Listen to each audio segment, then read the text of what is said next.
सामाजिक कार्यकर्त्या अंजली दमानिया यांनी काही शेतकऱ्यांसोबत पत्रकार परिषद घेऊन घनवट यांच्यावर आरोप केलेले आहेत। जमिनी संदर्भातले हे आरोप आहेत आणि अनेक गंभीर आरोप देखील केलेले आहेत। आपल्यासोबत स्वतः पोपटराव घनवट आहेत। सर, आज ज्या पद्धतीनं पत्रकार परिषद घेऊन अंजली दमानिया यांनी तुमच्यावर आरोप केलेले आहेत, जे गंभीर आरोप आहेत, काय सांगाल एकूणच जमिनीचं प्रकरण? जमिनीच्या प्रकरणी सदर त्या आरोपामध्ये तथ्यहीन तो आरोप आहे। काही संबंध नाही त्या सोनवणेताईचा आणि माझा किंवा ते जे शेतकरी आलेत त्यांच्या बाबतीमध्ये। आणि ती जी जमीन आहे ऑलरेडी त्या अंजलीताईंकडं ज्या गेलेल्या ती सोनवणेताई जी बोलते माझी फसवणूक झाली, तर त्यांचं काही याच्यामध्ये तथ्य कुठल्याही प्रकारचं नाही आहे।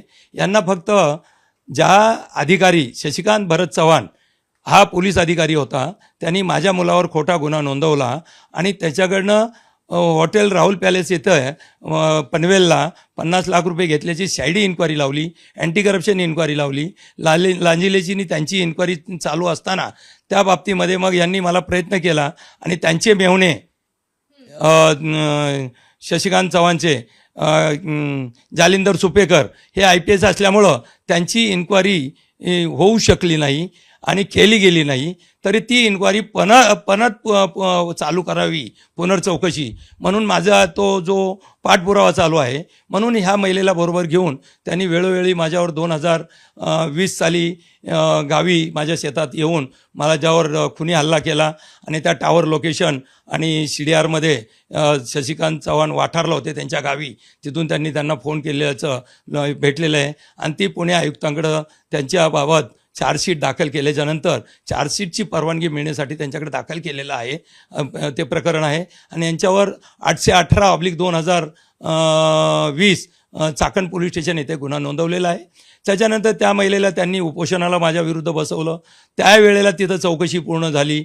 प्रांत साहेब, तहसीलदार मॅडम, RNT आणि तलाठी आणि DYSP त्यावेळेला जे होते त्यावेळचे त्यांनी चौकशीमध्ये ते सगळं खोल चौकशी केली की ह्या बाईचा दस्त आहे का। तर त्यांच्या निदर्शनात आलं ह्या बाईने जे काही कागदावर स्टॅम्प पेपरवर लिहून घेतलेलं आहे, कोणाला पैसे दिले, हे सर्चमध्ये कुठेही येत नाही। म्हणून तिथेही त्यांचा तो उपोषणाला बसवलं, ते उठवण्यात आलं। त्याच्यानंतर सदर महिलेला आणखीन मला त्रास देण्याच्या उद्देशाने एक दिवस न्यायालयामध्ये शशिकांत चव्हाण मला भेटले, मला धमकी दिली, बघ आमच्या विरुद्ध आणि ह्या गुंडांच्या विरुद्ध तू जी खंडणीची केस टाकलेली आहे आणि अँटी करप्शनची ती मागे घे, नाहीतर तुझ्यावर ॲट्रॉसिटी करीन, अशी धमकी दिली। ताबडतोब बाजूलाच न्यायाधीशांच्या समोर जाऊन मी तक्रार दिली। न्यायाधीशांनी पुकारलं, ते 2 गुंड मिळाले, हे तिथून पसार झाले शशिकांत चव्हाण। त्याच्यानंतर संध्याकाळी मी बघितलं तिथं न्यायालयामध्ये कोण महिला कुणीतरी असेल ॲट्रॉसिटी नोंदवण्यासाठी प्रयत्न करत असेल 156(3) खाली। म्हणून मी गेलं, चौकशी केल्यावर त्या दिवशी ही ताई सोनवणे ताई तिथं होत्या आणि पुकारल्यावर मी ताबडतोब न्यायाधीशांच्या पुढे गेलो। न्यायाधीशांना सांगितलं ह्या अँटी करप्शनची इन्क्वायरीच्या माध्यमातून मी पोलीसवाल्याची तक्रार दिलेली आहे आणि त्याची अँटी करप्शन चालू आहे आणि सदर महिलेचा माझा काही घेणं देणं नाही आहे। आणि हे ते बोलले तुम्हाला याच्यामध्ये पार्टी होता येणार नाही, 156(3) आहे, तुमचा याच्यामध्ये सहवास येत नाही। तर ठीक आहे। तर मग मला बोलले, नंतर ती चौकशी करता ती चौकशीमध्ये ती ताईंनी कुठल्या प्रकारचं सहकार्य त्यांना केलं नाही आणि ती केस अखेर शेवटी 2023ला डिस्पोज केली। मग नंतर यांनी माझ्या विरुद्ध आणखीन षडयंत्र रचण्याचा प्रयत्न केला आणि आता हे जे राजकारण चालू झालं, मुंडे साहेबांचं माझे आणि सगळ्यांचे जे काही रिलेशन आहे ते काय पैशाने देण्याने घेण्याने होत नाही। इथून जिथला आमदार असतो तिथल्या स्थानिक लेवलला आमची काही कामं करायची असतात, त्या माध्यमातून इथं सुनील प्रभूंशी माझं चांगलं रिलेशन आहे। इथं यांच्याशी आपले गजानन कीर्तिकर खासदार होते, त्यांच्याशी चांगलं रिलेशन आहे। स्थानिक लेवलला मी कामं करतो आणि गव्हर्नमेंटला 2000 फ्लॅट MMRDच्या माध्यमातून मी दिलेले आहेत आणि मी इथं 60 वर्षापासून राहतो, परंतु मी लिगल काम करतो, अनलिगल कुठलं काम करत नाही। अंजलीताईंना जेवढं माहिती होतं, ज्या त्या लोकांनी सांगितलं त्या माध्यमातून त्या बोललेल्या आहेत। मला काही त्याच्यातली माहिती जास्त नाही आहे, परंतु मी त्यांना एवढं सांगू इच्छितो की व त्यांनी जर मला एक फोन केला तर मी हे जे कागदपत्र आहेत हे कागदपत्र त्यांना दाखवू शकतो। ते का दाखवत नाहीत किंवा त्यांनी सर्च करावं, माझी त्यांना विनंती आहे की हा सर्वे नंबर पाईट रौंदळवाडी पाईटची रौंदळवाडी सर्वे नंबर 271 आणि त्या गटामध्ये जसजसे ज्याचे डॉक्युमेंट झालेत ते सर्चमध्ये सगळे येतील आणि मी लिगल केलं आहे की अनलिगल केलं आहे ते तुमच्या निदर्शनात येईल. तुम्ही सांगाल त्या पद्धतीने मी करायला तयार आहे. असं काही माझा फक्त एकच म्हणणं आहे की माझी बाजू ऐकून घ्यायला पाहिजे. जसं तुम्ही म्हणालात की सामाजिक कार्यकर्ते आहेत अंजलीताई आणि त्यांनी नेहमीच वेळोवेळी असे अनेक मुद्दे जे आहेत ते उपस्थित केलेले आहेत, पण एकच बाजू ऐकून घेतली म्हणून हा माझी एकच तुमची बाजू ऐकून माझ्या विरुद्धची फक्त एक बाजू ऐकून घेतली. मला त्यांनी विचारलं असतं तर मी निश्चित त्यांना कागदपत्र दाखवली असते. थेट संबंध त्यांनी लावला आहे तुमचा की मुंडे यांच्याशी तुमचे संबंध चांगले आहेत एकूणच? माझे सगळ्यांशी संबंध चांगले आहेत. मी आठवले साहेबांबरोबर काम करतो. मी आज 40 वर्ष इथं राहतो, इथं पण काम करतो, सामाजिक कामं करतो, इथं करतो, पुण्याला करतो, अनेक ठिकाणी मी सगळी सामाजिक कामं करतो. मोठमोठी कामं केलेली आहेत अनेक प्रकारची, लाईटींसाठी, पाण्याच्या टाक्यासाठी, रहिवाशांसाठी, आलेल्या अडचणीसाठी, तुफान येऊ, वारा येऊ, नाले भरू, त्याच्यासाठी मी नेहमी समाजामध्ये उतरलेलो आहे. मी माळकरी माणूसही असून ही सगळी कामं करतो स्थानिक लेवलला. पण जे लोक माझ्या काही इथं ज्या जमिनी आहेत त्या कब्जा करण्यासाठी काही गुंड वगैरे येतात, मग त्यावेळेला त्यांचं म्हणणं असतं मग अशा नाही असं करा, यांना छेडा, यांना हे करा, खोट्या तक्रारी द्या. मग काही अधिकारी येतात, खोट्या तक्रारी रजिस्टर करतात.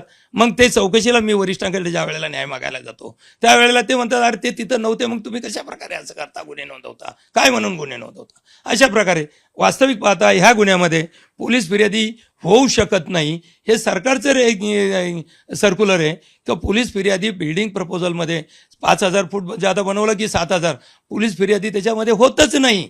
हे सर्क्युलर आहे. तरी पण पोलीस फिर्यादी स्वतः होऊन माझ्या मुलाला कडून 50 लाख रुपये घेतले आणि शाहिडी इन्क्वायरीमध्ये माहिती पडलं, अँटी करप्शन इन्क्वायरीमध्ये माहिती पडलं आणि तो अधिकारी ज्याची झाली त्याची फक्त एकट्याची लांजिलेची झाली. याचं वरिष्ठांबरोबर चांगलं संगनमत असल्यामुळं याचा मेहनाच जालिंदर सुपेकर म्हणजे त्याच्यामुळं त्याची चौकशी झाली नाही. वास्तविक पाहता त्या याच्यामध्ये जे लोक आहेत त्या न्यूजपेपरचं कात्रण याच्यामध्ये जेवढे आरोपी आहेत, जेवढे लोकांनी हा गुन्हा नोंदवून माझ्या मुलाला त्रास दिला त्यांची सगळ्यांची अँटी करप्शन इन्क्वायरी होणं गरजेची होती. आणि ते त्यांच्या 50-50, 100-100 करोडच्या प्रॉपर्टी आहेत, आजही आहेत.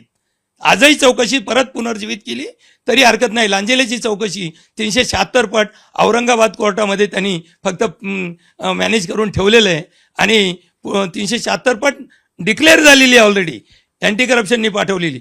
आणि अमर देसाई तसाच त्याचे अतिथी हॉटेल बानेरला आहे, त्याचं मोबाईल रॉयल्टी म्हणून साखरला सावलदरीला मोठी फॅक्टरी आहे.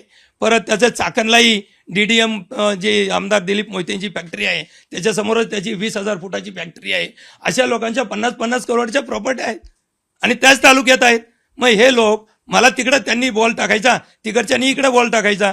इकडं ते काही विरोधक माझे आहेतच जमिनी सांभाळण्यामध्ये, तिकडेही विरोधक आहे. पण एकही उदाहरण मी एकही गुंठा कोणाला घेतली नाही. मी उलटं जिजामाता शाळा बनवण्यासाठी जवळजवळ 10 ते 15 करोडची जागा आहे शाळेसाठी दान केलेली आहे एवढ्यापर्यंत. आणि अनेक ठिकाणी शौचालयासाठी आणि लाईटीसाठी आणि याच्यासाठी मी जमिनी दिलेल्या आहेत तिथल्या लोकांसाठी, गोरगरिबांसाठी मी विकत घेतलेल्या आहेत. मी कोणाच्या कब्जा केलेल्या नाही आहेत. टायटलवाले आहेत, सातबारे आणि PR कार्ड माझ्या नावाने आहेत. पण एवढं सगळं असताना देखील तुम्ही आरोपीच्या ठिकाणी त्या ठिकाणी बघायला मिळतात, तुमच्यावर वारंवार आरोप होताना आज मी विचार केला की मला आज कुठल्या तरी प्रकारे बोलायलाच पाहिजे म्हणून मी बोलतोय.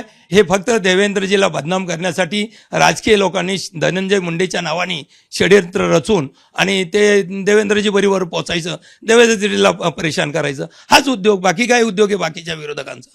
जसं तुम्ही म्हणताय थेटपणे की राजकीय षडयंत्राचा हा भाग आहे, या षडयंत्रामध्ये तुम्हाला जे आहे ते प्यादा बनवलं जातं?